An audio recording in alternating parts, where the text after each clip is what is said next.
தியானமே யோகம், யோகமே ஞானம். தமிழானந்த யோகம். வாழ்க வளமுடன். இந்த இனிமையான மாலை வேளையில் தமிழானந்த யோக ஜூம் இணைப்பில் இணைந்திருக்கும் சிந்தனையாளர்கள் அனைவருக்கும் முதற்கண் என்னுடைய வணக்கத்தை தெரிவித்துக் கொள்கிறேன். வாழ்க வளமுடன் என்ற வாழ்த்துக்களையும் தெரிவித்துக் கொள்கிறேன். வாழ்க வளமுடன். இன்று சிந்தனைக்கு எடுத்திருக்கும் தலைப்பு குடும்பக் கலை. கலை என்பது என்ன? கலை என்பது கவலையை மறக்கடிக்கும் ஒரு இனிமையான துறை. கலை என்பது நம்மிடம் இருக்கும் மிருதுத்தன்மையை வெளிக்கொண்டு வரக்கூடிய ஒரு அருமையான துறை. ஒவ்வொரு மனிதனும் தனித்தன்மையை தயக்கமில்லாமல் வெளியே கொண்டு வர உதவும் ஒரு அருமருந்து. கலை அப்படின்னாலே நுணுக்கம். கலைகளின் மூலம் துன்பத்தை போக்கி மகிழ்ச்சியாக வாழலாம்.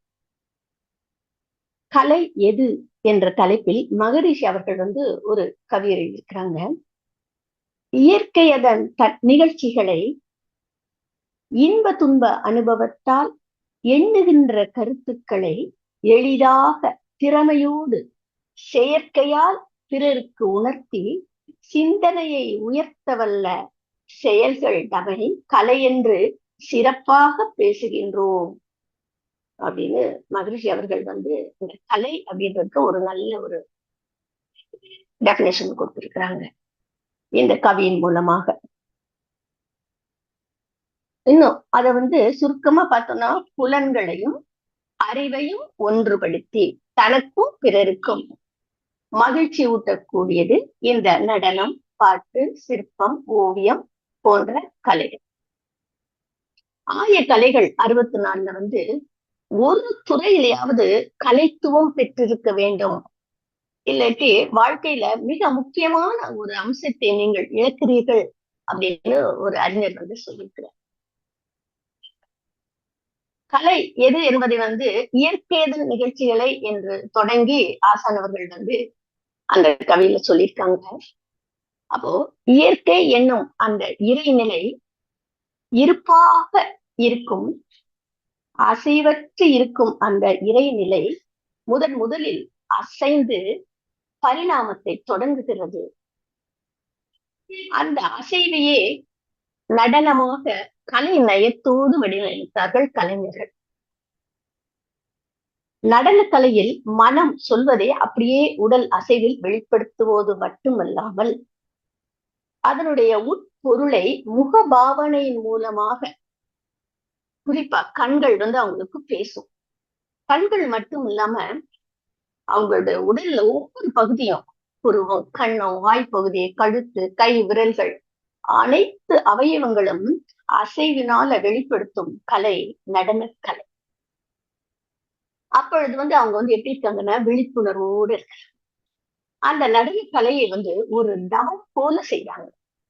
அந்த நேரத்துல அந்த நடனம் ஆடுறவங்களுக்கு மனசுல ஒரு கவலைன்றது இருக்காது. கவலை மட்டும் இல்ல, வேறு எந்த உணர்ச்சி நிலையிலையும் பயம், கோபம், வஞ்சம், பொறாமை, துக்கம், எந்த ஒரு உணர்ச்சி நிலையும் அங்க இல்லை. அவங்க ஒரு ஆனந்த உணர்வுல மட்டும் இருக்கிறாங்க. அதாவது அந்த ஆனந்தம் தானே ஒரு அந்தமான நிலையில தான் இருந்து கொண்டு அந்த நடனத்தை காண்பவர்களையும் கூட அந்த நிலைக்கு கொண்டு செல்லக்கூடிய ஒரு நிலை இந்த கலைகளுக்கு மட்டுமே உரிய சிறப்பு. அவங்க ஆடுறவங்களும் அந்த நிலைக்கு வருவாங்க, அதை பார்க்கிறவங்களையும் அந்த நிலைக்கு அவங்க கொண்டு செல்லக்கூடிய ஒரு சிறப்பான ஒரு நிலை இந்த கலைக்கு மட்டுமே உண்டு. அடுத்ததாக இசை இறைநிலை அசையும் போதே ஒரு ஒலி தோன்றுகிறது. பிரபஞ்சத்துல கூட ஓம் என்ற ஒலி கேட்பதாக நாசா இப்ப கண்டுபிடிச்சு சொல்லியிருக்காங்கன்னு சொன்னாங்க. அப்ப இறைநிலையின் அடுத்த நிலை ஒலியாக வெளிப்படுகிறது. ஒலியை பண்ணாக இசைத்து பாட்டாக பாடுறாங்க. இயற்கையினோட பரிணாம தத்துவத்தை அப்படியே நம்ம தசாவதாரமாக நடனத்தின் மூலமாக வெளிப்படுத்துறாங்க. அதோட இசையும் சேர்த்து பாட்டும் நடனமுமாக அந்த கலைஞர்கள் வந்து நயமா நமக்கு வந்து அது வந்து எடுத்து கொடுக்குறாங்க. அடுத்து ஓவியங்களாக தீட்டுறாங்க, சிற்பங்களாக செதுக்குறாங்க. இப்படி அவரவர்கள் அனுபவத்தால அவங்க எண்ணக்கூடிய கருத்துக்களை ரொம்ப எளிமையாக திறமையோடு செயற்கையால் பிறருக்கு உணர்த்தி அதன் மூலம் சிந்தனையை உயர்த்தவல்ல செயல்கள் அனைத்தையும் கலை என்று சிறப்பாக பேசுகின்றோம். இந்த கலைகளின் ஒட்டுமொத்த தொகுப்பாக வாழ்வியலாக தொழில்நுட்ப வல்லுநர்களால் கண்டுபிடிக்கப்பட்டதுதான் சினிமா. சினிமா கலையின் சிறப்பை வந்து மகரிஷி அவர்கள் வந்து ஞான களஞ்சியத்துல வந்து ஒரு கவியில கொடுத்திருக்கிறாங்க. மனித இனம் தொன்று தொட்டு வாழ்ந்து கண்ட மதி நுட்ப கலைகள் எல்லாம் ஒன்று சேர்ந்து சினிமா என்னும் கலையால் மக்களுக்கெங்கும் சிந்தனைக்கு விருந்தளிக்கும் சிறப்பு கண்டோம். புனிதமுள்ள இக்கலையில் சில பேர் இன்று பொருள் பெருக்க ஒழுக்கத்தை குலைக்கின்றார்கள். இனி இந்த குறை போக்கி நம் வாழ்விற்கு ஏற்றபடி இதை திருத்த முயற்சி செய்வோம் அப்படின்னு சொல்லிட்டு அழகா இந்த கவியில வந்து சினிமா ஆரம்பத்துல இருந்து இப்ப உள்ள நிலை வரைக்கும் மகிழ்ச்சி அவர்கள் வந்து எடுத்து சொல்லியிருக்கிறார்கள். புனிதமான இந்த கலையை வந்து வெறும் பணம் சம்பாதிக்கிற நோக்கத்துல மட்டும் செய்யறதுனால ஒழுக்கத்தையே அங்க வந்து குலைச்சிடுறாங்க. சினிமாவுல என்ன மாதிரியான ட்ரெஸ் பண்றாங்க, அது மாதிரி இந்த பொது ஜனங்களும் என்ன செய்யறாங்க, சொசைட்டில அவங்களும் அது மாதிரி போட்டுப்பாங்க. அவங்கள பார்த்து அப்படியே காப்பி அடிச்சு செய்யறாங்க. அதுதான் ஃபேஷன், அதுதான் ட்ரெண்டுன்னு அதுக்கு ஒரு பேர் வேற சொல்லிக்கிறாங்க. அவங்க பேசுற வசனங்களை, ஒரு சில வசனங்களை எல்லா நாளையும் அந்த வசனங்கள்லாம் சொல்லப்படுது. சினிமா எடுக்கப்பட்ட அந்த ஆரம்பத்துல இருந்து பார்த்தோம்னா முதல்ல வந்து பக்தியை வளர்த்தாங்க. அப்புறம் புராண கதைகள் மூலமாக நமக்கு வந்து ஆன்மீகத்தை சொன்னாங்க. ராமாயணம், கீதை, ஆழ்வார்கள், நாயன்மார்களுடைய வாழ்க்கை, அதை எல்லாத்தையும் படமாக்கி ஆன்மீகத்தை வந்து நமக்கு சொன்னாங்க. அப்புறம் வந்து நாட்டுப்பற்று கொடுக்கக்கூடிய உண்மையான அந்த ஹீரோக்களுடைய வாழ்க்கை வரலாற்றை உதாரணமாக இந்த வீரபாண்டிய கட்டபொம்மன், கப்பல் ஒட்டிய தமிழன், இந்த மாதிரி படங்கள்லாம் எடுத்து நாட்டுப்பற்றை ஊட்டினாங்க. அதுக்கப்புறமா இன்னும் வந்து குடும்ப பாங்கான படங்களை எடுத்தாங்க. எல்லாத்துல இருந்தும் சமுதாயத்துக்கு ஒரு நல்ல செய்தியையும் படிப்பினையும் கொடுத்தாங்க. கலை அப்படிங்கிறது வந்து நம்ம என்ன சொன்னோம், ஒரு இனிமையான துறை அப்படின்னு சொன்னோம். நம்மகிட்ட இருக்கக்கூடிய மிருகத்தன்மை வெளிக்கொண்டு வரக்கூடிய அருமையான முறை அப்படின்னு நம்ம பார்த்தோம். ஆனா நம்ம மன அமைதியே கெட்டு போற அளவுக்கு வன்முறை அதிகமாக எப்படியெல்லாம் பஞ்சமாபாதங்களை எல்லாம் எப்படியெல்லாம் செய்யலாம் அப்படின்னு சொல்லி கொடுக்கறதுல வல்லமை படைக்கிறாங்க இப்ப உள்ள சினிமாவில். அதனால சினிமாவில் வந்து சீர்திருத்தம் அப்படின்ற தலைப்புல வந்து மகிழ்ச்சி அவர்கள் இன்னொரு கவி கொடுத்திருக்கிறாங்க. அதுல பாத்தீங்கன்னா, பெண்ணுக்கு மதிப்பு தந்தும் பிறந்த நாட்டின் பெருமை விளக்கியும் மக்கள் தேவையெல்லாம் கண்ணியமா முறையில் அரசுக்கு உணர்த்தி கடமை, உழைப்பின் பெருமை, கற்பின் மேன்மை, நுண்ணறிவால் ஆராயத்தக்க முன்னோர் நூல்களிலே பொதிந்துள்ள உட்கருத்து, விஞ்ஞானம், வீரமுடன் கடமை, தியாகம் விளக்க பட அதிபர்களை அனுமதிப்போம் அப்படின்னு சொல்லிட்டு மகிழ்ச்சி அவர்கள் சொல்றாங்க. இயல், இசை, நாட்டியம், நாடகம் இது எல்லாத்தையும் மொத்தமா உள்ளடக்கியதுதான் இந்த சினிமா கலை. இப்ப வந்து பாத்தீங்கன்னா, நடனம், இசை, ஓவியம், காவியம் இதெல்லாம் இது மட்டும்தான் கலைகள் அப்படின்னு நாம வந்து நினைக்க கூடாது. யதார்த்தமான வாழ்க்கையில நாம அன்றாடம் செய்யக்கூடிய எல்லா செயல்களையுமே நாம வந்து கலை நயத்தோடு செய்ய முடியும். இப்போ வீட்டுல சாதாரண பெண்கள் வந்து வீட்டுல செய்யக்கூடிய ஒவ்வொரு வேலையுமே வந்து நுணுக்கமா கலை நயத்தோடு செய்து ஆஹ் அவங்க வந்து சிறப்பா அதை வந்து செய்ய முடியும். ஒரு பாத்திரம் கழுவுறதாகட்டும், வீட்டை வந்து ஒரு அலங்காரம் பண்றதாகட்டும், பூஜை ரூமை தூய்மைப்படுத்தி அலங்கரிக்கிறதா இருக்கட்டும், எல்லாத்தையுமே வந்து அவங்க வந்து அவங்களுடைய அந்த நுணுக்கமா அதை செய்யும் போது அது கலை நயத்தை அவங்களுடைய தனித்திறமையை வந்து அதுல வந்து வெளிப்படுத்தி தானும் மகிழ்ந்து அந்த குடும்பம் வந்து ஒரு மகிழ்ச்சியா இருக்கக்கூடிய ஒரு நிலைக்கு வந்து அவங்க வந்து செய்ய முடியும். காலையில ஒரு 5 மணிக்கெல்லாம் எழுந்து வாசல் பெருக்கி தண்ணி தெளிச்சு கோலம் போட்டு நம்ம அப்படியே 5:45 அப்படி ஆயிடும் வீட்டுக்குள்ள வரும்போது. அப்ப வந்து சரியா ஒரு சரியான வெளிச்சம் இல்லாம இருக்கும். அந்த போட்ட கோலத்தை கூட சரியா பார்க்க முடியாம இருக்கும். அப்புறம் நம்ம வீட்டுல வந்து பால் காய்ச்சி மற்ற வேலைகளை செய்துட்டு திரும்ப வந்து நான் தான் என்ன பண்ணுவேன்னா, திரும்ப ஒரு 7:30 மணிக்கு மேல போய் திரும்ப போய் நான் போட்ட கோலத்தை போய் பார்ப்பேன். பார்த்துட்டு அந்த கோலம் எவ்வளவு நேர்த்தியா நம்ம போட்டுக்குமா, அந்த கலர் காம்பினேஷன் சரியா இருக்கா, அப்படி எல்லாம் பார்த்து அதை ரசிக்கும் போது நமக்கு வந்து ரொம்ப மகிழ்ச்சியா இருக்கும். அதே போல நம்ம வந்து சமையல் சமையல் வந்து செய்யறோம். இப்போ வந்து சாதாரணமா எல்லாரும் சமையல் பண்றோம். அத நல்ல ஒரு நுணுக்கமா அதை தெரிஞ்சு பண்ணும்போது அவங்க வந்து இந்த செஃப் ஆயிடுறாங்க இல்லையா? அந்த அந்த அந்த நுணுக்கத்தை வெளிப்படுத்தும் போது அவங்களுக்கும் வந்து அந்த ஒரு மகிழ்ச்சி, மத்தவங்களையும் வந்து வீட்டுல உள்ள எல்லாத்தையும் வந்து மகிழ வைக்க முடியும். இப்போ இந்த ஆய கலைகள் 64 அப்படின்னு சொல்றாங்க. இந்த ஆய கலைகள் 64ல வந்து 6 கலைகள் வந்து மிகவும் முக்கியமான கலைகள்.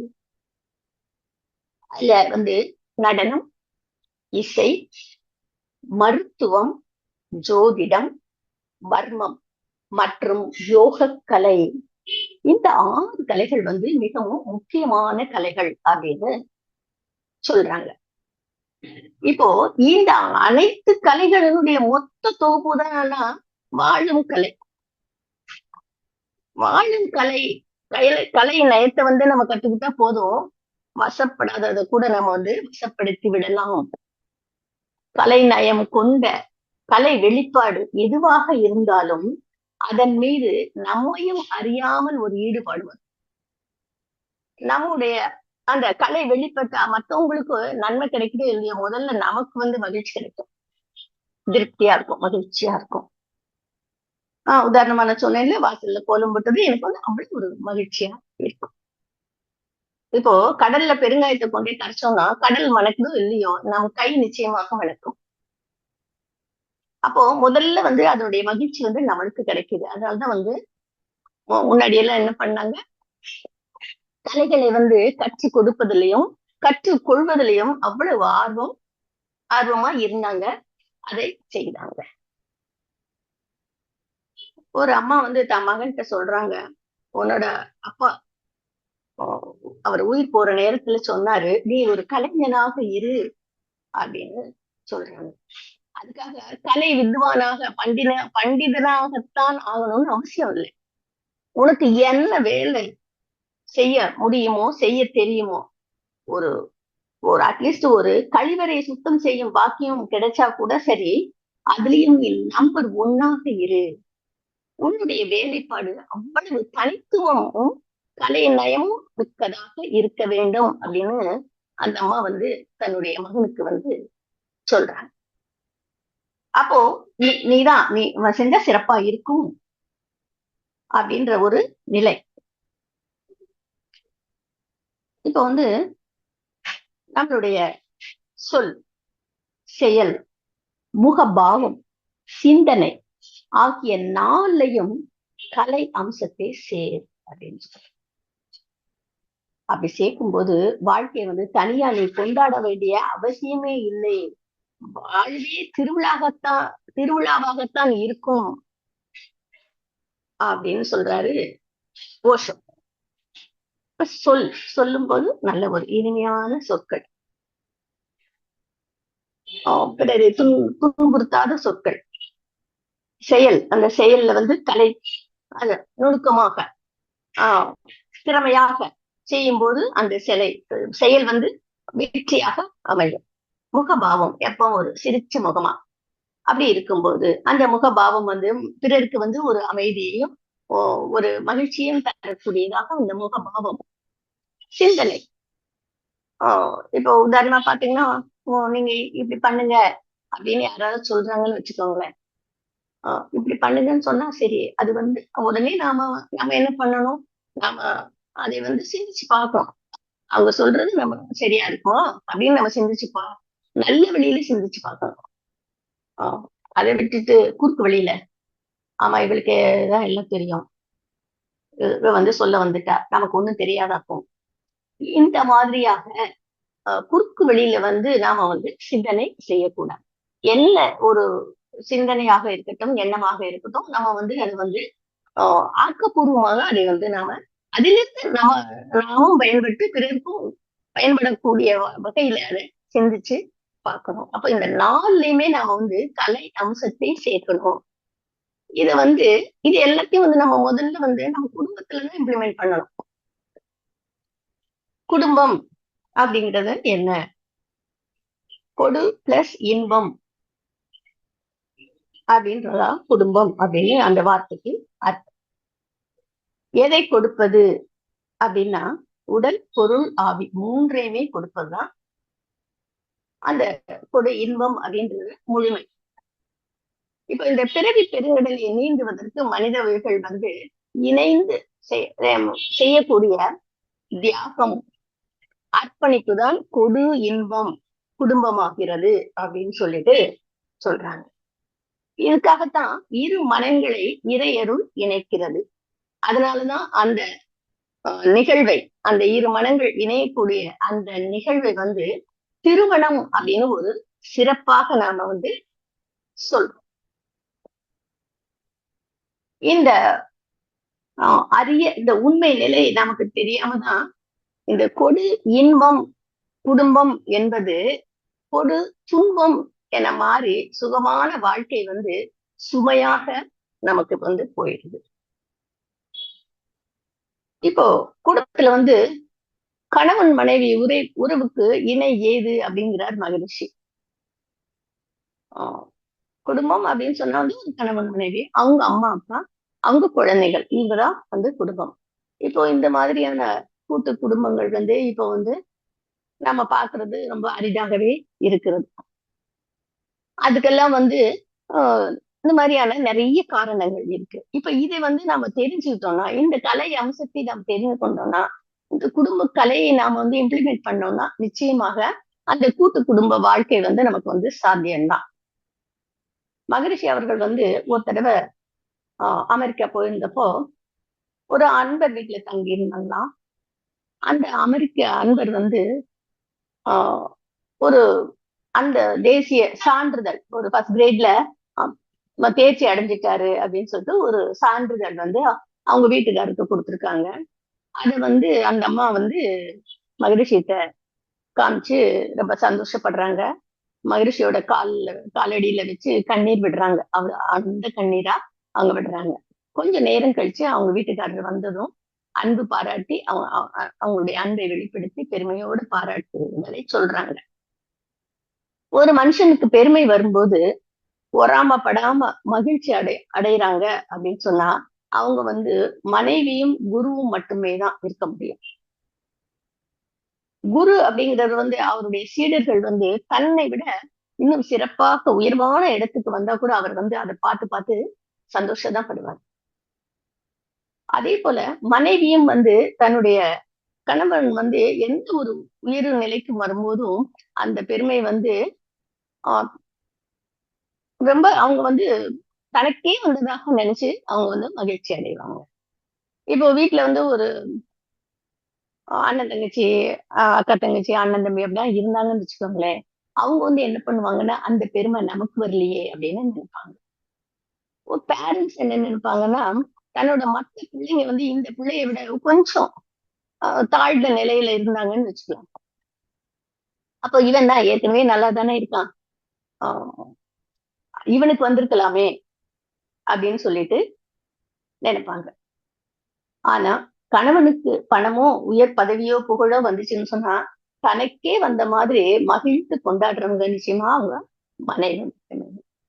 அந்த அளவுல உயிர் ஒன்றுபட்ட இடம் கணவனுக்கு மனைவி, மனைவிக்கு கணவன். 2 பேர் உள்ளத்திலையும் பிணக்கு இல்லாமல் பார்த்துக்கணும் அப்படின்னு சொல்லிட்டு மகரிஷி வந்து சொல்றாங்க. அப்படி கருத்து ஒருமித்து பிணக்குகள் இல்லாமல் வாழ்வதற்கு மகரிஷி அவர்கள் வந்து 3 சாமியங்களை வந்து மகரிஷி அவங்க சொல்லியிருக்கிறாங்க. இது ஏற்கனவே நம்ம அகத்தாய்வு பயிற்சிகள் எல்லாம் எடுத்திருக்கோம். திரும்ப திரும்ப நாம வந்து இந்த சாமியங்களை கேட்கும் போது நாம இதை வந்து நல்லா நம்ம குடும்பத்துல இம்ப்ளிமெண்ட் பண்ணலாம்னா திரும்ப திரும்ப இதை வந்து நாம வந்து இந்த குடும்ப கலையில வந்து நான் திரும்பவும் இத சொல்றேன். அந்த 3 சாமியங்கள் என்ன அப்படின்னு சொன்னா, 1 வந்து விட்டு கொடுத்தல், 2 வந்து பொறுமை, 3 வந்து தியாகம். இந்த 3 அவசியம் அப்படின்னு மகரிஷி அவர்கள் வந்து சொல்றாங்க. இந்த 3யும் எந்தெந்த இடத்துல எவ்வளவு வேணும்? இப்போ உண்மை நிலை என்னன்னு நாம வந்து பார்த்தோம்னா, நாம் செய்த பாவம், புண்ணியம் 2யும் சரிப்படுத்துவதற்காக இறைநிலை வந்து என்ன செய்யுதுன்னா, பாரபட்சம் பார்க்காம நீதிபதியாக அவ்வப்போது அந்த செயலிலே விளைவாக கொடுத்துட்டே இருக்கு. அப்படி தந்து கொண்டிருக்க தந்துட்டு இருக்குன்னு சொன்னா, நெருங்கிய உறவுல கொடுக்கணும்னா நெருங்கிய உறவுல இணைஞ்ச உறவுல உள்ளவர்கள் மூலமாகத்தான் அதிக அளவு வந்து அதை வந்து செயல்படுத்த முடியும். விளைவு வரவும் முடியும். அப்போ இறைவனுடைய வரமாகட்டும், இறைவன் தரக்கூடிய படிப்பினை ஆகட்டும், எதா இருந்தாலும் சரி, கணவனுக்கு வந்து மனைவியின் மூலமாகவும், மனைவிக்கு வந்து கணவனின் மூலமாகவும் தான் அதிகம் வெளிப்படும். இறைவனே மனைவி, கணவன் உருவிலே வந்து உறுதுணையாக அமைந்திருக்கிறார்கள் அப்படின்னு மகரிஷி அவர்கள் சொல்லுவாங்க. அப்போ அந்த உறவை எந்த வகையிலனாச்சும் நம்ம வந்து உயர்த்தி கொள்ள வேண்டுமே தவிர தாழ்த்தி கொள்ள கூடாது. இந்த இடத்துல நம்ம வந்து நழுவ விட்டுட்டோம்னா நாம வந்து ஞான ஆசிரியனாக இருக்கிறதுக்கு தகுதியே இல்லை அப்படின்னு சொல்றாங்க. இந்த பழக்கத்துல வந்து நாம வந்து வெற்றி காண வேண்டும். அப்படி வந்துருச்சுன்னா எங்கேயும் நம்ம வந்து பிரகாசிக்கலாம் அப்படிங்கிறார் மகரிஷி அவர்கள். இப்ப வந்து விட்டு கொடுத்தல் என்றால் எதை விடுவது? நான் தான் சிறப்பு எனும் அறியாமையை விட்டால் போதும். மற்றவங்களுடைய சிறப்பை உணராததுனாலதான் நாம அந்த அறியாமையில நான் தான் சிறப்பு அப்படின்ற தன்முனைப்பு நமக்கு வருது. அந்த சிறப்பை உணரும் வரை ஒருவருக்கு மற்றவர்கிட்ட வந்து வெறுப்பு வராது. தன்னோட அறியாமையால் தான் மற்றவங்க கிட்ட வெறுப்பும் பிணக்கும் தோணுகிறது. இப்போ வந்து பாத்தீங்கன்னா சாதாரண பெண்கள் எடுத்துக்கிட்டோம்னா அவங்களுக்கு வந்து திருமணம் ஆகி போன வீட்டுல பாத்தீங்கன்னா தான் தான் சிறப்பு, நான் வந்து எங்க வீட்டுல அப்படியாக்கும் இப்படியாக்கும் அந்த மாதிரியாக அவங்க வந்து பெருமை பேசி தன்னுடைய தான் தான் சிறப்பு, தான் உயர்வு அப்படின்ற ஒரு நிலையில அவங்க பேசும்போது அவங்களுக்கு வந்து அங்க வந்து நிறைய பிணக்குகள் வருது. பிறந்து விட்டு பெருமைய அவங்க வந்து பேசும்போது அப்போ அந்த பிணக்குகள் இல்லாம நம்ம வந்து பார்க்கணும். இப்ப குடும்பத்தை வந்து அந்த போற இடத்துல அந்த திருமணமாகி போன இடத்துல வந்து இருக்கணும் அப்படின்னும் போது இந்த நான் தான் சிறப்பு அப்படின்ற அந்த அறியாமையை வந்து நாம வந்து அத விட்டுறணும். நாம வந்து அதை தெரிஞ்சு இது நம்மளுடைய அறியாமை, நாம வந்து மற்றவர்களும் சிறப்பு தான் அப்படின்ற ஒரு உண்மையை நாம புரிஞ்சுக்கணும் அப்படின்னு மகரிஷி அவர்கள் வந்து சொல்றாங்க. வேலை செய்யற இடத்துல கூட பாத்தீங்கன்னா உயர் பதவியில பெண்கள் இருந்துட்டா போதும், அவங்க கொஞ்சம் கண்டிப்பா நடந்துட்டா போதும், பொம்பளைக்கு என்ன திமிரு, பொம்பளை பதவியில இருக்கிற திமிரு, அதனாலதான் ஆம்பளைன்னு கூட பார்க்காம இப்படி பேசிட்டா அப்படின்னு சொல்லிட்டு அவங்களை இழிவுபடுத்தி பேசக்கூடிய நிலைதான் உள்ளது. ஆக ஆண்களும் பெண்களும் வந்து தான் தான் சிறப்பு, தான் தான் உயர்வு, தான் தான் அப்படின்ற ஒரு அந்த நிலையை வந்து விட்டு இருவரும் சிறப்பையும் இருவரும் உணரக்கூடிய ஒரு நிலை வர வேண்டும் அப்படின்னு சொல்றாங்க. ரோஜா பூ இருக்குன்னு சொன்னா ரோஜா பூ அதனுடைய சிறப்பு, மல்லிகை மலர்னா அதனுடைய சிறப்பு தனி, கத்திரிக்காய்க்கு ஒரு சிறப்பு இருக்கு, பாகற்காய்க்கு ஒரு சிறப்பு இருக்கு. அனைத்துமே சிறப்பான பயன்பாடு உள்ளதாகத்தான் அந்த ஒரு நோக்கத்துலதான் இறைநிலை வந்து படைத்திருக்கிறது. நான் மட்டும்தான் சிறப்பு, நான் தான் சிறப்பு அப்படின்றத விட்டுட்டு நானும் சிறப்புதான் அப்படின்றத உணர்ந்து நடக்கணும். விட்டு கொடுப்பதை யார் முதல்ல விட்டு கொடுக்கிறது அப்படின்ற கேள்வி கூட மகரிஷி அவர்கள் வந்து ஒரு தடவை என்ன சொல்லியிருக்காங்கன்னு சொன்னா, யார் உங்கள அறிவாளியோ அவங்கதான் முதல்ல விட்டு கொடுக்கணும் அப்படின்னு சொல்லி சொல்லியிருக்காங்க. ஆக இந்த விட்டு கொடுத்தல் அப்படின்றது வந்து நாம வந்து புரிஞ்சுக்கிட்டு புரிஞ்சுக்கிட்டு நாமும் சிறப்பு தான் அப்படின்ற ஒரு நிலையை உணர்ந்து நடந்துக்கணும். அடுத்ததாக வந்து சகிப்புத்தன்மை அப்படின்னு சொல்லிட்டு சொன்னோம். இப்போ வந்து தன்னோட அறியாமையினாலதான் மத்தவங்க கிட்ட வந்து வெறுப்பு பிணக்கு தோணுது. அதை உணர்ற வரைக்கும் தன்னுடைய அறியாமையே நாம சகிச்சுட்டு இருக்கோம். அப்படின்றத உணராம பிறரை வந்து அடுத்தவங்களை நாம சகிச்சுட்டு இருக்கோம் அப்படின்ற ஒரு தன்முனைப்பு நமக்கு தலை தூக்குது.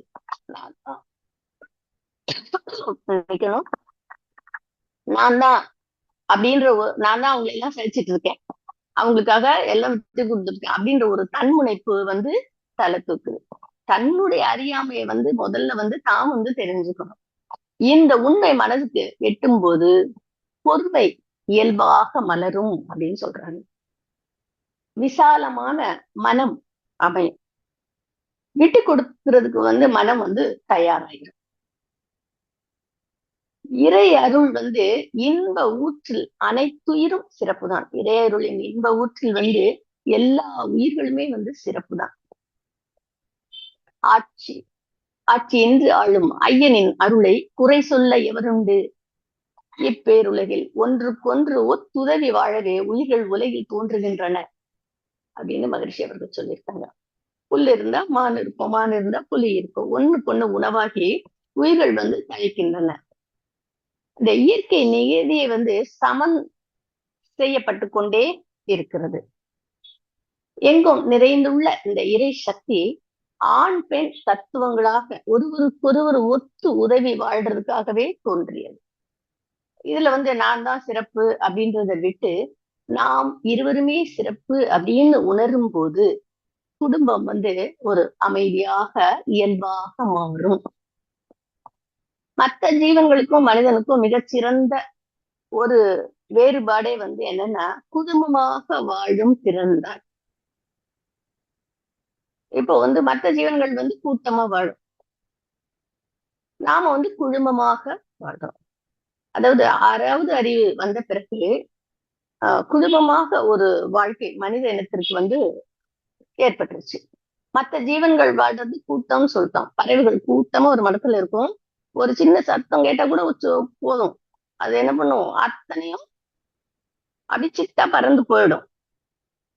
அது போல மான்களோ ஆடுகளோ கூட்டமா இருக்கும் போதும் ஒரு புலியோ சிங்கமா தாக்க வந்துச்சுன்னா அத்தனையும் என்ன செய்யும், 4 பக்கம் செதறி ஓடிடும். ஆனா மனுஷன் மட்டும்தான் குடும்பமாக வாழக்கூடிய திறன் படுத்ததுனால அவன் என்ன செய்யறான், ஒத்தும் உதவியும் வாழ்றான். ஏன்னு பார்த்தா இயற்கையாக விளையக்கூடிய விளைபொருட்களை வந்து இயற்கையாக கிடைக்கக்கூடிய கனிமங்களையும் அந்த பொருட்களை வந்து வாழும் வளமாக மாற்றக்கூடிய கலை நுணுக்கம் மற்றும் 6வது அறிவின் செயல்பாடு இவைகளால் ஒவ்வொரு மனிதனுடைய தேவையையும் தானே பூர்த்தி செய்து கொள்ள முடியாது. எல்லாத்தையும் ஒவ்வொருத்தரும் தானே செய்ய முடியாது. ஒரு காலையில எந்திரிச்சோம் ஒரு பால் பாக்கெட் வாங்குறோம்னாலே அதுக்கு வந்து எவ்வளவு பேர் அதுக்கு பின்னால வேலை செய்யறாங்க. வீட்டுல ஒரு கரண்ட் இருக்குன்னா அதுக்கு எத்தனையோ பேர், எத்தனை ஆயிரக்கணக்கான பேர் லட்சக்கணக்கான பேர் வேலை செய்யறாங்க. அப்போ எல்லாமே வந்து நம்ம வந்து ஒருத்தருக்கு வந்து ஒத்தும் உதவியாதான் வாழ்றோம். ஒரு மனிதனுடைய தேவையை வந்து தானே வந்து பூர்த்தி செய்து கொள்ள முடியாது. வாழ்றதுக்கு வந்து மனுஷனுடைய உதவி மற்றும் ஒத்துழைப்பு வந்து நமக்கு கண்டிப்பா வேணும். இந்த உதவியும் ஒத்துழைப்பும் ஏற்படக்கூடிய ஒரு தொகுப்பு, அந்த தொகுப்பு தான் வந்து இந்த குழுமமான வாழ்க்கை அப்படின்னு சொல்லலாம். இந்த குழுமம் வந்த பிறகு உடல்ல வந்து ஒரு வளர்ச்சி, ரசாயன மாற்றங்கள் அப்படின்னு வருதுன்னு வச்சுக்கலாம், ஏற்படுது. இப்ப வந்து ஆண் பெண் உறவு அப்படின்றது வந்து இயற்கையாக ஏற்பட்ட உறவு. பரிணாமத்துல வந்து 3வது அறிவுல இருந்து தொடங்கிய ஒரு உறவு தான் இந்த ஆண் பெண் உறவு. அப்படி வந்த பொழுது இங்க வந்து கற்பு உணர்வு வேண்டும் அப்படின்னு மகரிஷி அவர்கள் வந்து சொல்றாங்க. இப்ப ஆண் பெண் என்ற அந்த இயற்கையான உறவு ஒருவருக்கு ஒருவர் ஒத்துழைவி வாழதான் தோன்றியது. அப்போ வந்து இந்த நான் சிறப்பு என்பதை விடுத்து நாம் இருவருமே சிறப்பு அப்படின்றத உணரும் போதுதான் இந்த குடும்ப அமைதி மலரும் அப்படின்னு ஏற்கனவே நம்ம பார்த்திருக்கோம். அதுக்கு உணர்ச்சி நிலையில இருந்து உணர்வு நிலைக்கு வரணும் அப்படின்னு சொல்லிட்டு மகரிஷி வந்து சொல்றாங்க. அதாவது ஒரு ஆண் ஆணின் வாழ்வுல வந்து ஒரு பெண்ணு வரும்போது அவன் வந்து குடும்பஸ்தன் ஆகிறான். பெண் என்பவள் வந்து முக்கிய சரி பங்கு வகிக்கிறாள். இப்ப பெண்களை வந்து சக்தியாகவும் மாயையாகவும் இருக்கிறார்கள் பெண்கள். ஒரு மகான் சொல்றாரு, பணியும் போது மகாலட்சுமி, பதைத்து எழுந்து பாயும் போது பத்திரகாளி அப்படின்னு சொல்றாரு. இப்போ இந்த இதுல பாத்தீங்கன்னா கோவல் பணிஞ்சு இருக்கும்போது கண்ணகி பவ்யமான ஒரு மகாலட்சுமியாக இருக்கிறாள். மதுரையை எரிக்கும் போது பத்திரகாளியாக இருக்கிறார். சிறுவாச்சூர் அப்படின்ற ஊர்ல கூட கண்ணகியை வந்து மா காளி அப்படின்னு சொல்லுவாங்க. இப்ப வந்து காத்து வேற மூச்சு வேற கிடையாது. காத்தா இருக்கும்போது அது சக்தி. மூக்கு அப்படின்ற எல்லைக்குள் வந்து அந்த காற்று முடங்கும் போது அது வந்து மாயை. அதனால்தான் மூச்சை கட்டினால் மாயை கட்டியதாக அர்த்தம். அதனாலதான் என்ன செஞ்சாங்க ஞானியர்கள்லாம் வந்து மூச்சை கவனிக்கும் இந்த வாசி அப்படின்ற யோகத்தை வந்து வற்புறுத்தினாங்க. வாசி யோகத்தை வற்புறுத்தினார்கள்.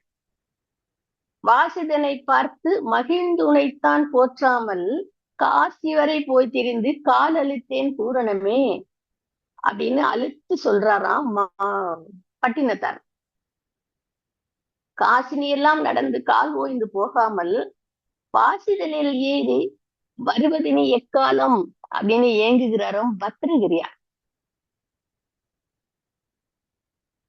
அப்புறம் இன்னும் கூட பட்டினத்தார் வந்து என்ன சொல்றாரு அப்படின்னு சொன்னா, பெண்ணாகி வந்தது ஒரு மாய பிசாசாம், பிடித்து தன்னை கண்ணால் வெருட்டி முலையால் மயக்கி கடிதடத்து புண்ணாம் குளியிலிட தள்ளி என் போத பொருள் பறிக்க என்னாது உன்னை மறந்தேன் இறைவா கட்சி ஏகம்பனே அப்படின்னு சொல்லிட்டு பட்டினத்தார் வந்து இந்த பத்து வந்து இந்த பெண்களை வந்து அப்படி வந்து பாடுறாரு.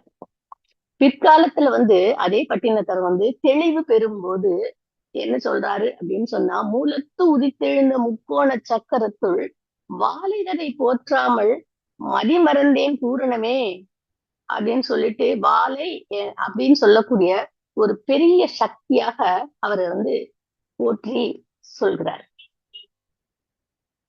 கொங்கணர் என்ன சொல்றாருன்னா, மாதாவாய் வந்தே அமுதம் தந்தாள், மனையாட்டியாய் வந்தே சுகம் தந்தாள், ஆதரவாகிய தங்கையானால் நமக்கு ஆசை கொழுந்தியும் மாமியுமானாள், மண்ணும் இல்லாமலே விண்ணும் இல்லை, கொஞ்சம் வாசம் இல்லாமலே பூவும் இல்லை, பெண்ணும் இல்லாமலே ஆணும் இல்லை, இது பேணி பாரடி வாழை பெண்ணே அப்படின்னு சொல்லிட்டு கொங்கணர் வந்து சொல்றாரு.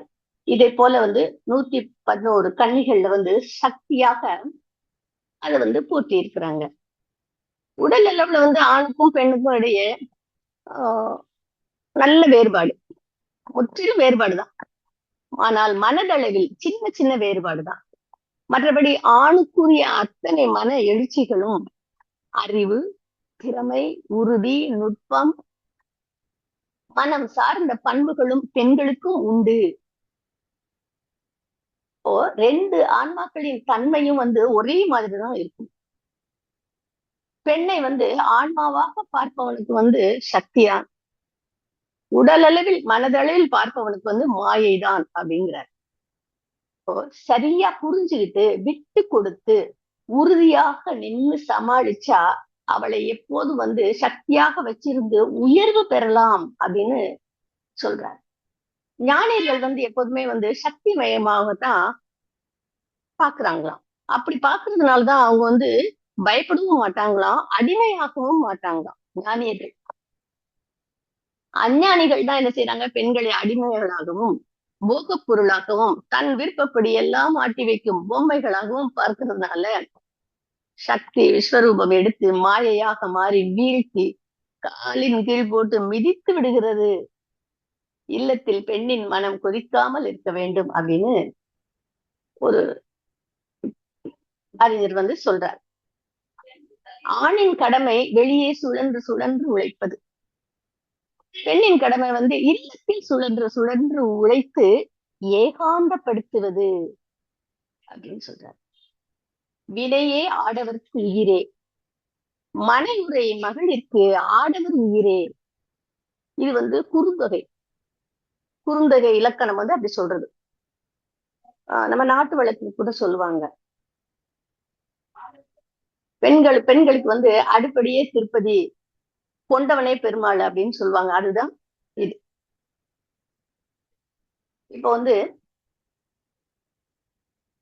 அரண் எனப்பட்டது இல்வாழ்க்கை அப்படின்ற இலக்கணப்படி பாத்தீங்கன்னா பல மகான்கள் வந்து எப்படி வாழ்ந்திருக்காங்க அப்படின்றத வந்து நம்ம பார்க்கலாம். அவங்க வந்து ரிஷி பத்தினிகளோட வாழ்ந்து கடை தேற்றம் பெற்றுள்ளார்கள். இப்ப அகத்திய மாமுனிவர் வந்து லோகமுத்திரை அப்படின்றவங்களை வந்து திருமணம் செஞ்சு வாழ்ந்திருக்காங்க. அத்திரி மகரிஷி அனுஷ்யா தேவி, வசிஷ்டர் முனிவர் வந்து அருந்ததி, விஸ்வாமித்திரர் வந்து குமுதக்கணி, ஜமத்கனி ரேணுகா தேவி, காசிப முனிவர் வந்து அதிதி அம்மையை அப்படின்றவங்கள திருமணம் செஞ்சு அந்த இல்வாழ்க்கை வந்து அரண் எனப்பட்டது இல்வாழ்க்கை அப்படின்ற அந்த நெறிப்படி அவங்க வந்து வாழ்ந்து கடை தேற்றம் பெற்றுள்ளார்கள். அதான் ரொம்ப அதுல முக்கியமான ஒரு. இப்ப வந்து தொடக்கத்திலேயே வந்து இல்லறம் வேணாம்னு முடிவு செய்து சில பேர் வந்து தவ வாழ்க்கை வாழ்ந்து ஊற்று பெற்ற மகான்களும் இருக்கிறாங்க.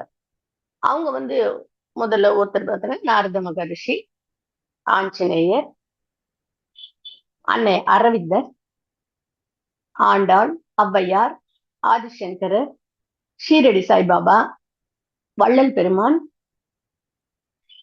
இன்னும் பல. இவங்கெல்லாம் வந்து தொடக்கத்திலேயே ஆரம்பத்திலேயே வந்து இல்லறம் வேண்டாம் அப்படின்னு முடிவு பண்ணிட்டாங்க. இல்லற வாழ்வை தொடங்கி இடையில தொடர்ந்து விட்டுட்டு தவ வாழ்க்கையில முற்று பெற்ற மகான்கள் இருக்கிறாங்க. புத்தர் அவரும் திருமணம் ஆயிட்டு அதுக்கப்புறம் தான் வந்து துறவு வாழ்க்கைக்கு போனார். மகாவீரர், பட்டினத்தார், பத்ரகிரியார், காரைக்கால் அம்மையார், ராகவேந்திரர், நெரூர் சதாசிவ பிரம்மம், ராமானுஜா ஆச்சாரியார், இன்னும் பார்த்தோம்னா நம்ம மகர்ஷி அவர்களையும் வந்து அதோட சேர்த்துக்கலாம். இப்ப மகர்ஷி அவர்களும் என்ன சொல்லியிருக்காங்கன்னா, பெண் வயிற்றில் உதித்து பெண் பால் உண்டு பெண்ணின் துணை கொண்டு இம்மண் மீது வாழ்கின்றோம் அப்படின்னு பெண்களின் சிறப்பை பத்தி மகர்ஷி அவர்கள் வந்து சொல்லி இருக்கிறாங்க. இப்போ ஆண் பெண் உறவு அப்படிங்கிறது இயற்கையாக ஏற்பட்ட உறவு அப்படின்னு நம்ம சொல்லிட்டோம். பரிணாமத்துல 3ஆம் அறிவிலிருந்து தொடங்கிய ஒரு உறவு. அப்படிப்பட்ட வந்த ஒரு உறவு வந்து அதுக்கு வந்து கற்பு உணர்வு வேண்டும். குடும்பம் என்பதே உணர்வுகளால் கட்டப்பட்ட கூடு அப்படின்னு சொல்றாங்க. இப்போ இந்த இப்ப இந்த உணர்வு நிலை அப்படிங்கிறது உணர்ச்சி நிலையிலிருந்து அந்த உணர்வு நிலைக்கு வரும்போது நாம வந்து 2 உணர்வு நிலையை வந்து உணர்த்துறாங்க மகரிஷி அவர்கள். அதுதான் வந்து ஒண்ணு வந்து நன்றி உணர்வு, இன்னொன்னு வந்து இறை உணர்வு. நமக்கு மத்தவங்க செஞ்ச நன்மையை வந்து மீண்டும் மீண்டும் நாம வந்து அதை நினைச்சு பார்த்து நன்றி உணர்வில் தோய்வது, அதுதான் நன்றி உணர்வு அப்படின்னு சொல்றாங்க. இறை உணர்வு, இப்போ முதல்ல வந்து இந்த நன்றி உணர்வு இருந்துட்டாலே போதும், நமக்கு வந்து நிறைய இந்த பிணக்குகள் சிக்கல்கள் எல்லாம் நிச்சயமாக குடும்பத்தில் வராது. ஏன்னா அவங்க செய்த நிறைய நன்மைகள். மகிழ்ச்சி அவர்கள் கூட சொல்லுவாங்க,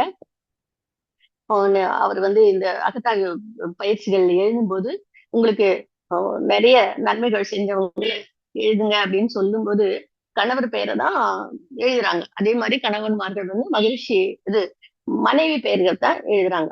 ஏன்னா அவங்களுக்கு நிறைய நன்மைகள் வந்து அவர்களால் மட்டும்தான் செய்ய முடியுது. அவங்கதான் செஞ்சிருக்காங்க. அப்போ அதை வந்து மீண்டும் மீண்டும் நாம வந்து நினைச்சு பார்த்து நன்றி உணர்வோட இருக்கணும். இறை உணர்வு அப்படிங்கிறது வந்து மத்தவங்களுக்கு நன்மையே இல்லைன்னு கூட பரவாயில்ல,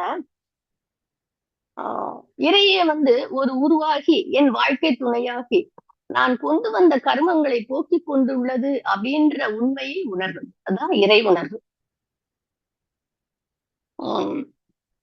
நிறைய குடும்பத்துல வந்து கணவனால நிறைய பிரச்சனைகள், அவங்களால நமக்கு எந்த ஒரு நன்மையுமே இல்லை அப்படிலாம் இருக்கிறவங்க வந்து இப்படிதான் நாம நினைக்கும் போது, இப்படி நினைக்கிறதுதான் இறை உணர்வு.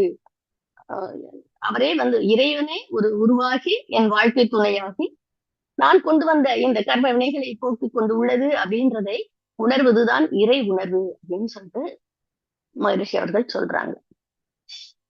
இது வந்து இறை உணர்வில் இணைந்து வாழ்க்கை துணையின் உள்ளத்துல வந்து இறை உணர்வுல இணைஞ்சாலே போதும், வாழ்க்கை துணையின் உள்ளத்துல வந்து தெய்வ நிலை பாய்ச்சும் அப்படின்னு சொல்றாங்க. காலத்தால அவங்கள வந்து தெய்வ நிலைக்கு உயர்த்தும். இந்த உணர்வு நிலைகளில் 2 மனங்கள் இணைந்து வாழும் குடும்பம் தான் கோவிலாக திகழும் அப்படின்னு சொல்றாங்க. இந்த நம்மளுடைய வாழ்க்கை அப்படிங்கிறது வந்து இயற்கை நமக்கு வந்து அழித்த வந்து கொடுத்த செல்வம். ஆனா நல்வாழ்க்கை அப்படிங்கிறது வந்து ஞானம் நமக்கு அளிக்கும் செல்வம். இந்த ஞானம் அப்படிங்கிறது என்னன்னா பூரண கலைத்துவம். அப்போ இயல்பான அந்த மிருதுவான வாழ்வுதான் ஆனந்தம். அந்த ஞானத்தின் திறவுகோல் வந்து சகிப்புத்தன்மை. ஆகவே குடும்பத்தை வந்து இந்த கலைத்துவத்தோடு நம்ம நடத்தும் போது ஆனந்தமாக நம்மளால வந்து என்ன செய்ய முடியும்? நிச்சயமாக ஆனந்தமாக வாழ முடியும். அப்புறம் மகிழ்ச்சி வந்து இதுக்கெல்லாம் ஒரு முத்தாய்ப்பாக வந்து ரொம்ப எளிமையா நமக்கு வந்து என்ன சொல்லியிருக்காங்க அப்படின்னு சொன்னா, முதல்ல வந்து இப்போ சொல்லக்கூடிய அந்த 2 ஒழுக்க பண்பாடை வந்து முதல்ல வந்து 5 ஒழுக்க பண்பாடு வச்சுக்கணும். அந்த 5 ஒழுக்க பண்பாட்டுல வந்து முதல் பண்பாடு வந்து அவரவர் தன் அறிவினாலும் உடல் உழைப்பாலும் வாழ்வதென்ற முடிவும். 2வது ஒழுக்கம் என்ன பாத்தீங்கன்னா, பிறர் உடல் மனம் வருத்தாமா நெறியும், பிறர் பொருளை சுதந்திரத்தை போற்றி காத்தும், பிறர் துன்பம் போக்கும் அன்பும் வேண்டும் அப்படின்னு கடைசியாக முடிச்சிருக்காங்க. ஆக இந்த ஒழுக்கத்தை நாம வந்து கடைபிடிச்சாலே போதும், குடும்பம் வந்து ரொம்ப அமைதியாகவும் இந்த குடும்பம் வந்து கலை நயமிக்க ஒரு சிறப்பான ஒரு குடும்பமாக, ஒரு மற்றவங்களுக்கு உதாரணமாக இருக்கக்கூடிய ஒரு குடும்பமாக நிச்சயமாக விளங்கும். நல்லது ஒரு குடும்பம் பல்கலைக்கழகம் அப்படின்னு சொல்லுவாங்க. இப்ப நம்ம குடும்பத்திலேயே நாம வந்து பல்வேறு ஞானத்தை நம்மளால வந்து பெற முடியும்.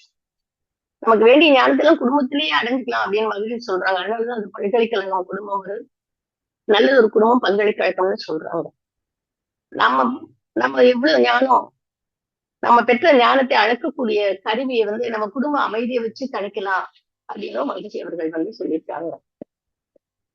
அப்போ நாம் பெற்ற அனைத்து ஞானத்தையும் வந்து குடும்பத்துல இம்ப்ளிமெண்ட் பண்ணி, அதாவது நம்மளுடைய அந்த கலைத்துவத்தை, அந்த மிருதுத்தன்மையை, அந்த நுணுக்கத்தை, அந்த சிறப்பை அந்த வெளிப்படுத்தி அந்த குடும்பத்தை வந்து ஒரு கலை நயத்தோடு நடத்தும் போது இந்த குடும்பம் வந்து சிறப்பான ஒரு குடும்பமாக, ஒரு அமைதியான குடும்பமாக, பிறருக்கு உதாரணமாக இருக்கக்கூடிய ஒரு நிலையில நாம வந்து நிச்சயமாக வாழ்ந்து காட்ட முடியும். ஆக இந்த ஞானத்தை அளித்த குருமகானை வந்து நாம நன்றி உணர்வோடு வணங்கிக்கலாம். இந்த ஞானத்தை அளித்த குருமகானுக்கு நன்றி. இந்த மேற்கொண்ட இந்த கருத்துக்களை எல்லாம் வந்து அகத்தாய்வு கிளாஸ்ல தான் வந்து நன்மணி ஐயா தான் இதெல்லாம் வந்து சொன்னாங்க. அதையெல்லாம் வந்து ஒரு ரீகேப் மாதிரி தான் நான் வந்து எடுத்து சொல்லியிருக்கேன். அதனால ஐயா அவர்களுக்கு என்னுடைய மனமார்ந்த நன்றிகள். தமிழ் ஆனந்த யோகா அறக்கட்டளைக்கும் நன்றிகள். இதுவரைக்கும் பொறுமையோடு கேட்ட அன்பர்கள் அனைவருக்கும் என்னுடைய நன்றிகள். வாழ்க வளமுடன், வாழ்க வளமுடன். நன்றி. ஞானமே யோகம், யோகமே ஞானம். தமிழ் ஆனந்த யோகம். வாழ்க வளமுடன். இன்றைய சிறப்பு சிந்தனை உரையாக குடும்பக் கலை என்னும் தலைப்பிலே மிக அற்புதமாக ஒரு கலைநயம் படைத்த அருள்நிதி கமலவேணி அம்மா அவர்களை அனைவரும் துரிய நிலையிலிருந்து வாழ்த்துவோம். நல்லதொரு குடும்ப கலை சிறப்பு சிந்தனையை நமக்கு அருளிய கமலவேணி அம்மா அவர்கள் வாழ்க வளமுடன், வாழ்க வளமுடன், வாழ்க வளமுடன். மிக்க நன்றி அம்மா. மிக அற்புதமான நன்றி மிக அம்மா. நன்றி நன்றி. மிக அற்புதமாக எடுத்துரைத்தீர்கள். இது நம்முடைய வாழ்வில் தினசரி நாம் மேற்கொள்ளும் ஒவ்வொரு பயிற்சி. இப்போ நமக்கு எல்லாமே தவம் தற்சோதனைன்னு ஐயா கொடுத்துட்டு போயிட்டாங்க. அதை நாம ஒவ்வொரு கலைநயத்தோட ஒவ்வொருவருக்கும் இருக்கக்கூடிய தனித்தன்மை அதை உணர்ந்து ஒரு கோலம் போடுறதுல ஆரம்பிச்சு நம்ம சமைக்கக்கூடிய உணவு அதை எல்லாமே ரசிச்சு ரசிச்சு செஞ்சோம்னா எவ்வளவு சிறப்பாக இருக்கும். அதனுடைய பெருமையை முதல்ல நாமே அந்த சிறப்பை உணர்ந்து நமக்குள்ள ஒரு நல்ல அமைதியான சூழலை உருவாக்க நம்மால் முடியும் என்பதை மிக அற்புதமாக தெளிவாக எடுத்துரைத்தீர்கள். நான் சிறு வயதிலே ஒரு 8th ஸ்டாண்டர்ட் படிக்கும்போது இந்த நாடிட்டேல வரும் ஒரு சிறு பையன், அவனுடைய பெயர் பீட்டர் என்று. அவன் என்ன பண்ணுவான், அந்த செவத்துல சுண்ணாம்பு அடிக்கிறதுக்காக அவங்க அம்மா ஹோம்ஒர்க் வீட்டு வேலையை செய்யறதுக்கு சொல்லியிருப்பாங்க. இவன் பாப்பான், நமக்கு அம்மா இந்த வேலையை கொடுத்துட்டாங்களே, நம்ம என்ன பண்ணலாம், சரி நம்ம ஃப்ரெண்ட்ஸுங்களை அட்ராக்ட் பண்ணணும்னு சொல்லிட்டு வெளியில வந்து நிற்பான். ஒரு ப்ரஷ் எடுத்து அந்த பெயிண்ட்டை கொஞ்சம் செவத்துல அடிச்சுட்டு அப்படியே தூரக்க நின்று, ஆஹா என்ன அழகா இருக்கு அப்படின்னு சொல்லுவான். இவன் தூரத்துல இருந்து இவன் ஃப்ரெண்ட்ஸுங்கெல்லாம் பார்த்துட்டு, என்னடா பண்ற அப்படின்னா, வந்து பாரு, செஞ்சு பாரு இந்த வேலையை, எவ்வளவு சிறப்பா இருக்கும்னு சொல்லிட்டு எல்லாருமே ஷேர் பண்ணி அந்த பெயிண்டிங் ஒர்க்கை முடிச்சிடுவாங்க. முடிச்சிட்டு பார்த்த உடனே அவனுக்கே ஒரு ஆச்சரியமா இருக்கும். ஓ, இவ்வளவு அற்புதமா நடந்திருக்க இந்த வேலை, எவ்வளவு நயத்தோட செஞ்சிருக்கோம் அப்படின்ட்டு. அதே மாதிரிதான் நமக்கு நமக்கு மகரிஷி கொடுத்திருக்காங்க. நன்மணி ஐயா ஒவ்வொரு நாளும் சிந்தனை உரைகளை வழங்கியிருக்காங்க. ஞானப்பிரகாசம் ஐயா, ஏசார் ஐயா, பல்வேறு மூத்த பேராசிரியர்கள் நமக்கு ரொம்ப அற்புதமா நம்ம கையில என்ன சொல்றது, உள்ளங்கையில் அடங்கி உள்ளது இந்த உலகம் என்ற மாதிரி. இப்ப நம்ம செல்போன்லயே நம்ம வீட்டிலேயே நாம இருந்த இடத்தில் இருந்து பல்வேறு கருத்துக்களை கேட்கிறோம். அதையெல்லாம் உள்வாங்கி உள்வாங்கி நாம் கலைநயத்தோடு பயன்படுத்தும் போது நம்முடைய வாழ்க்கை தாமரை இலை மாதிரி அந்த தண்ணிக்கு மேல நின்று அழகா பரிணமளிக்கும். அது நிச்சயமாக நாம் உணர்வோம். அதற்கான தத்துவங்களை மகரிஷி கொடுத்திருக்காருன்றது நல்ல நல்ல கருத்துக்களை நீங்க சொன்னீங்க. இதுல இசை, நடனம், அந்த நடனம் போது கண்கள் பேசும் சொல்லுவாங்க. அவங்களுடைய அந்த பாவனை உணர்வை நாம் ரசிச்சு அதுதான் இன்னைக்கு கூட நம்ம திரைப்படங்கள்ல பாட்டுக்கள்லயும் நம்மளுடைய மனம் ஒன்றி லயமாகுது. அதே மாதிரி இப்போ நமக்கு தவம் பண்ணும்போது ஏன் தினம் தவம் செய்யணும் அப்படின்னு கேட்கும்போது ஐயா சொல்லுவாங்க, மகரிஷி ஐயா, நமக்கு ஒவ்வொரு நாளுமே நாம அந்த தவத்தில் ஈடுபடும் போது, அதுவும் கூட்டு தவம் மிக சிறப்பு வாய்ந்தது. தனியா நீங்க செஞ்சிடலாம், அது உங்களுக்கு அந்த மனம் அலைச்சூழல் 1 நிமிடமோ 2 நிமிடமோ கூட உங்களால அதை பிடிபடுத்த முடியாது. ஆனா கூட்டு தவத்தில் செய்யும் பொழுது அத்தனை பிரபஞ்ச ஆற்றலும் நமக்குள் நம்மை என்ன சொல்ல மிளிர செய்யும். அதாவது குரு எதுக்கு நமக்கு கிடைச்சிருக்காங்கன்னா, நமக்குள் உள்ள நம் அகத்திலே உள்ள இருளை நீக்கி அந்த ஜோதி நமக்குள் வெளிச்சமாய் பிரகாசிக்கவே ஒவ்வொரு குருவும் நமக்கு அமைந்தார்கள். குரு நம்மை செலக்ட் செஞ்சு நமக்கு வந்திருக்காங்க என்பதை நாம் உணர்ந்து குடும்பத்தில் நாம் இதை செயல்படுத்துவோம். கணவன் மனைவி உறவு பற்றி மிக அற்புதமாக அம்மா அவர்கள் எடுத்துரைத்தார்கள். இது நமக்கு பெண்ணின் பெருமையிலையும் மற்ற பல்வேறு கருத்துக்களையும் நாம் பெண்மையை எப்படி மதிக்க வேண்டும் என்பதையும் மகரிஷி நமக்கு அற்புதமாக கொடுத்திருக்கிறார்கள். அதாவது அந்த ஆயக்கலைகள் 64 இந்த நீங்க சொன்னீங்க, நடனம், இசை, மருத்துவம், ஜோதிடம், வர்மம், யோக கலைன்னு. இந்த யோக கலை நாம் அறிவதற்கும் பெண்கள் ஆண்கள் அனைவரும் இல்லறத்தில் இருந்து ஈடுபட்டு அந்த இல்லற கடமையை சிறப்பாக செய்தால் நீங்கள் காட்டிற்கு போய் கொடுத்து தவம் செய்ய வேண்டியதில்லை. அதே மாதிரி அடுத்து சொன்னீங்க, ஒவ்வொரு ரிஷி பத்தினிகளும் அந்த ரிஷிகளை விட ரொம்ப பவர் மிக்கவங்க அந்த சக்தி ரிஷி பத்தினிகள் என்று சொல்வார்கள் அந்த காலத்திலே. மிக மிக அற்புதமாக எடுத்துரைத்தீர்கள் அம்மா. அதாவது வாழும் கலையை சிறப்பாக நாம் வாழ்ந்தால் வசப்படாததும் வசப்படும் என்று மிக அற்புதமான ஒரு வார்த்தையை சொன்னீர்கள். முழு ஈடுபாட்டுடன் நாம் செய்யும்போது நமக்கு மகிழ்ச்சி. இப்போ அந்த கடல்ல பெருங்காயம் கரைக்கிறதுக்கு சொன்னீங்க, அது எங்கேயோ போயிடும், ஆனால் நம்முடைய கை மணக்கும். அதே மாதிரி அடுத்து அம்மா அப்பா அம்மா மகன் கதையை சொன்னீங்க. நீ ஒரு கலைஞனாக மாற வேண்டும் எந்த ஒரு தொழிலை செய்தாலும். இப்போ நமக்கு என்னன்னா, யாரு போனாலுமே ஆபீஸ்க்கு போகணும்னாலே கடனேன்னு தான் தினம் நெஞ்சு, அப்பா இந்த ஆபீஸ்க்கு போகணுமா என்ற ஒரு புலம்பல்லே தான் போவாங்க. ஆனா இது இறைநிலையால் நமக்கு வழங்கப்பட்டது. அது சம்பளம் வாங்குறோன்றது அடுத்த பட்சம். ஆனா இந்த தொழில் செய்ய நமக்கு இறைநிலை நமக்கு ஆரோக்கியத்தை அளித்து, உடல் நலத்தை அளித்து, மன பலத்தை அளித்து, நாம் பல்வேறு அன்பர்களுடன் சமுதாயத்தோடு இணைப்பு பெற்றுள்ளோம் என்பதை உணர்ந்து, ஒவ்வொரு செய்யும் தொழிலை தெய்வமாக நீங்கள் நினைத்தால் உங்களுக்கு இருக்கக்கூடிய வரக்கூடிய தடைகள் எல்லாம் நீங்கி நீங்கள் அந்த வேலையை அற்புதமாக காதலிப்பீர்கள். காதல் என்றால் என்ன என்று அங்கே உங்களுக்கு புரியும். வேறு ஏதேதோ கோணத்தில் நாம் அதை புரிந்து கொண்டுள்ளோம். ஒவ்வொரு செயலையும் நாம் விரும்பி செய்யும்போது அது காதலாக மிளிரும். அதே மாதிரி நம்முடைய வினைப்பதிவுகளை நீக்குவதற்காகவே இறைநிலை நமக்கு அளித்த திருமண பந்தம் என்று கணவன் மனைவி, அதுக்கு ஈடான உறவு ஏதுமில்லை என்று காலையில கூட ஐயா அவர்கள் தன்னுடைய சிந்தனை உரையிலே இன்று காலையோ நேற்று காலையோ சொன்னாங்க. மிக அற்புதமான ஒரு இது. இப்போ நீங்க சொன்னீங்க ஒரு சிஸ்டர் அல்லது அதாவது தங்கை, ஒவ்வொரு உறவுக்கும் ஒரு இது சொன்னீங்க இல்லையா? ஆனால் மனைவி மட்டுமே அந்த கணவருக்கு வரக்கூடிய ஒரு உயர்வை மிக மகிழ்வாக ஏற்று தான் பெற்ற இன்பமாக துய்ப்பாள் என்பது. சோ கருத்து ஒருமித்து விட்டு கொடுத்து பொறுமை தியாகம் காத்து நம்முடைய குடும்பத்தை ஒரு பல்கலைக்கழகமாக நிறுவ வேண்டியது ஒவ்வொரு இல்லத்தரசியின் கடமை. இந்த கடமையை செய்வதற்கு இறைநிலை நமக்கு வாய்ப்பளித்தானே என்று மிக சந்தோஷமாக எல்லாருமே சிறப்பாக செய்வோம். கலை நுணுக்கத்தோடு செய்வோம். மிக அற்புதமான பல தகவல்களை அளித்தார்கள் அம்மா. பேசிட்டே போகலாம், நிறைய இருக்கு அதுல கருத்து அவங்க சொன்னது.